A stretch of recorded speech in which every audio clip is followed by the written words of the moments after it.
पालघर जिल्हा परिषदेच्या शाळांमधील विद्यार्थ्यांमध्ये गुणवत्ता, स्पर्धात्मकता आणि आत्मविश्वास वाढवण्यासाठी शिक्षण विभागामार्फत राबवण्यात आलेल्या निपुण महाराष्ट्र व निपुण पालघर अभियानाचा पारितोषिक वितरण सोहळा उत्साहात झाला।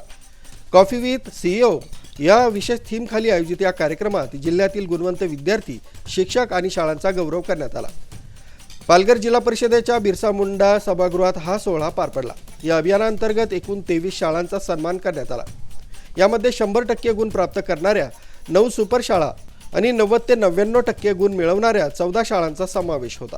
तसंच विज्ञान प्रदर्शन, शिष्यवृत्ती परीक्षा आणि इन्स्पायर अवॉर्डमध्ये यश संपादन करणाऱ्या 16 गुणवंत विद्यार्थ्यांचा आणि त्यांच्या मार्गदर्शक शिक्षकांचाही यावेळी विशेष सन्मान करण्यात आला।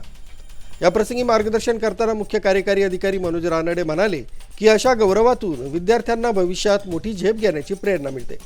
शिक्षकांच्या हातात संपूर्ण पिढी घडवण्याची जबाबदारी आहे। की हे पुढे जाण्याची क्षमता वाढवत असतं, काहीतरी प्रेरणा देत असतं शिक्षक। आणि त्यावेळेला आठवतंय की वडिलांना भरपूर काम होतं शेतात, ते म्हणले मला काय जमणार नाही बाबा, मग शिक्षक आले, ते नाही मी घेऊन जातो म्हणाले। तर शिक्षक हा असा प्राणी आहे की तो दुसऱ्याच्या मुलात सुद्धा आनंद घेतो। म्हणजे बऱ्याच वेळा असं होतं की शेजाऱ्याच्या मुलाला जास्त मार्क पडले की जसं तुम्ही सांगितलं शेजारची साडी आणि गाडी, तसं दुसरीकडे जास्त मार्क मिळाले तरी थोडीशी कुरकुर होते काही लोकांना, म्हणजे जनरल माणसाला।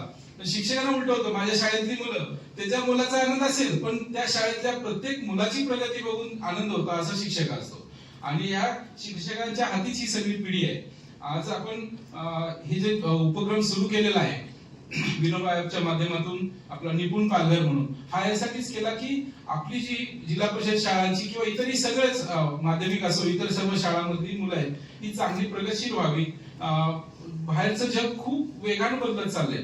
आज ही मुलं सुद्धा तुम्हाला मोबाईल मध्ये फास्ट दिसतील, पण तशी शालेय याच्यात होतील का हे जरा शंका असते। मग ती करण्यासाठी आपण विशेष प्रयत्न करणं आवश्यक असतं। रोजच्या प्रयत्नानं ती तेवढी प्रगत होत नाही हे आपल्याला जाणवलं, कारण ही कल्चरल थोडंसं म्हणजे ते हेरिडिटरी प्रॉब्लेम आहे, खूप अडचणी आहेत, म्हणजे सामाजिक, आर्थिक सगळ्या गोष्टी आहेत तिथं ज्या यांच्या प्रगतीला मारक ठरतायत। स्वच्छ आणि हरित विद्यालय मानांकन प्राप्त केलेल्या 8 शाळांना प्रमाणपत्र देऊन गौरवण्यात आले। पाणी पुरवठा, शौचालय सुविधा आणि स्वच्छतेच्या निकषांवर या शाळांची निवड करण्यात आली होती।